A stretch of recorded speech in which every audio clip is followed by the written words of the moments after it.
Picture a shipwreck sleeping in the Aegean Sea for 2,000 years, silent, crushed, and forgotten.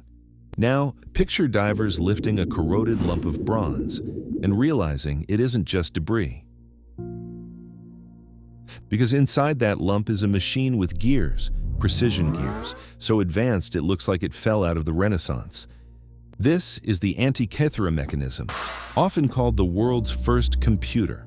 Not a computer with electricity, an analog computer built to predict time, planets, and eclipses. The story begins in 1900 near the tiny island of Antikythera, rocky cliffs, deep water, and brutal currents. A crew of sponge divers shelters from a storm, and one diver drops into the blue to scout the seabed. What he sees isn't sponges. It's a graveyard of statues, bronze limbs, marble faces, strewn across the sand. The wreck is packed, amphorae for wine and oil, fine glass, jewelry, and statues meant for the elite. Over months, they haul up masterpieces and also a few unremarkable-looking chunks of corroded bronze. In a museum storeroom, one bronze lump breaks apart, and someone notices something impossible. Tiny, evenly spaced teeth, like a clock trapped in corrosion. Ancient Greece gave us philosophy, geometry, and astronomy. But precision gearing like this wasn't supposed to be on the list. The shipwreck dates to around the 1st century BCE, when Rome is rising and Greek science is at its peak. It looks like high-value cargo moving across the Mediterranean.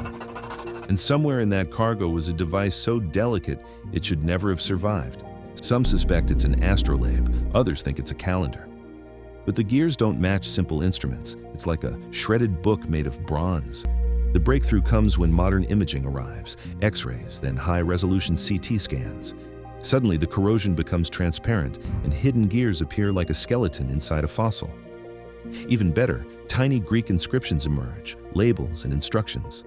When researchers reconstruct it, the mechanism looks like a small wooden box with bronze plates, portable but packed with complexity. On the front is a circular dial with the zodiac and a calendar scale. Turn a crank on the side and the entire sky begins to move, mechanically. The front display tracks the sun and the moon through the year where they should appear against the zodiac. It even shows the moon's phase with a rotating black and white sphere, new moon, quarter, full, driven entirely by gears. It's astronomy you can hold. Flip it over, and the back is where the computer feeling really hits. 2 spiral dials compress long time cycles into a tight space. As you crank, the pointer crawls along the spiral, then jumps to the next turn, counting months and years with mechanical certainty. One of those back dials tracks the Saros cycle, a repeating pattern that lets you predict eclipses. The mechanism marks when an eclipse is due and even hints at details, like whether it's solar or lunar. Imagine knowing months ahead when daylight will vanish. And it wasn't only about the heavens. There are signs that also tracked major Greek games, events like the Olympics on a repeating schedule.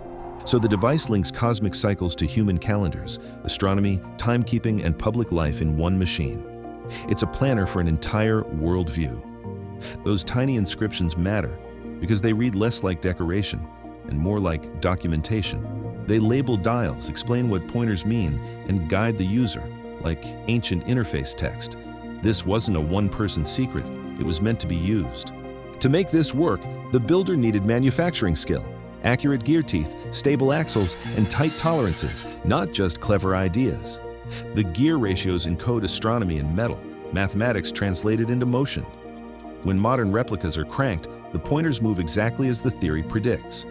So who built it? We don't have a signature, only clues pointing to brilliant astronomers and skilled instrument makers. In the Hellenistic era, hubs like Rhodes and Alexandria mixed math, astronomy, and craftsmanship. The ship may have carried it as a luxury object, teaching tool, or prestige gift. The next question is haunting. If they could build this, why don't we see a whole family of machines like it?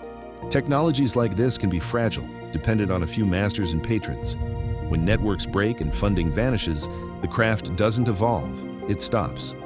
The Antikythera Shipwreck didn't just preserve art, it preserved proof that ancient minds could build machines that think in cycles. A box of bronze gears survived where libraries didn't, and it forces us to admit history isn't a straight line of progress. The sea hid the evidence, and a shipwreck gave it back. Please subscribe and share if you want more interesting stories and mysteries. Your support helps us keep exploring the unknown. See you in the next video.